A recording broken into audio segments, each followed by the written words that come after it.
Friendship ఎలా, మీ ఇద్దరి మధ్య ఉన్న ఫ్రెండ్షిప్ ఎలాంటిది, అసలు ఏదైనా ఇన్సిడెంట్ పరంగా చెప్పండి. నేను ఇన్సిడెంట్ అంటే స్పెషల్గా అంటే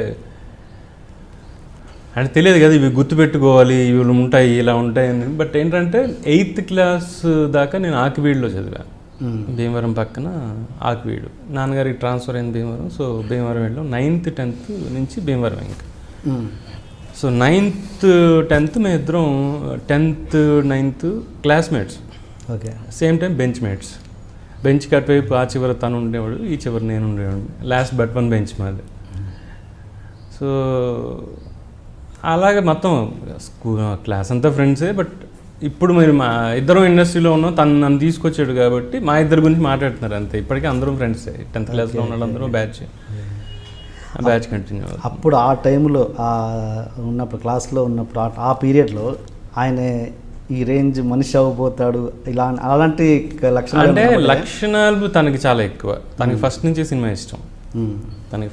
సినిమా ఇష్టం, తను అప్పుడే బోల్డ్ అని పుస్తకాలు చదివేస్తున్నాడు. అమృతం కురిసిన రాత్రి 10th క్లాస్ టైంకి అమృతం కురిసిన రాత్రి చదివేస్తున్నాడు అతను.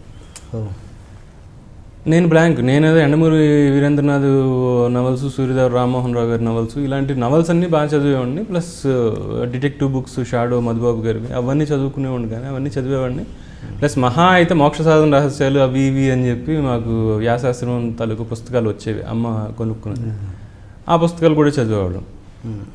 బట్ తను చదివినంత బుక్స్ నేను ఆ టైంకి నేను చదవాల, తను చదివినంత రేంజ్ నేను చదవాల. ప్లస్ నేను చదివిన పుస్తకాలు వేరు. రకరకాల నేను పుస్తకాలు చదివేవాడిని కానీ బట్ తను బాగా చదివాడు. తనకు ఉన్నది ఫస్ట్ నుంచి తనకు ఉన్నది అది.